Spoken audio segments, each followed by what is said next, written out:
నేను చేయలేదు కాబట్టి తగ్గలేదు అనుకుంటారు. వాళ్ళు కీమోథెరపీలు రేడియోథెరపీలు తీసుకున్నాక ఈయన దగ్గరకు వస్తే బిఫోర్ రిపోర్ట్ ఆఫ్టర్ రిపోర్ట్ అని చెప్పాడు. వాడు మందులు అయిపోయిన తర్వాత వెళ్ళినప్పుడు ఏదో ఇది తిను అది తిను అని చెప్పాడు అంతే. ఇంకా హైలైట్ కామెడీ అంటే క్యాన్సర్ పేషెంట్ బాగా తినాలి అప్పుడే తగ్గుతుంది అంటాడు. క్యాన్సర్ పేషెంట్కి ఆకలి ఇయ్యదు, వాళ్ళు తినలేరు.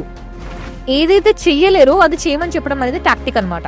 అంటే వాళ్ళకి పేషెంట్ కూడా ఏమనిపిస్తుంది, యాక్చువల్లీ ఆయన చెప్పిన దాంతో నాకు తగ్గేది, కానీ పాపం ఆయన చెప్పినట్టు నేను చేయలేకపోయినా అందుకే తగ్గలేదు అనుకుంటారు. అది అవన్నీ ఇట్లా పేషెంట్స్ని మెంటల్గా వాళ్ళతో ఆడుకోవడం అనమాట అంతే.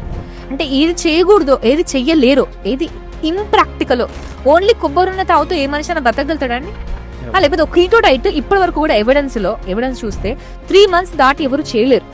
అట్లా ఎవరు బతకలేరు. అట్లా కీటో డైట్ చేయండి మీకు తగ్గిపోతారంటే ఎవరైనా కొన్ని రోజులు అరే మస్తు చెప్తున్నాడు అనిపిస్తుంది, చేస్తారు, చేయలేకపోతారు, వదిలేస్తారు. నేను చేయలేదు కాబట్టి తగ్గలేదు అనుకుంటారు.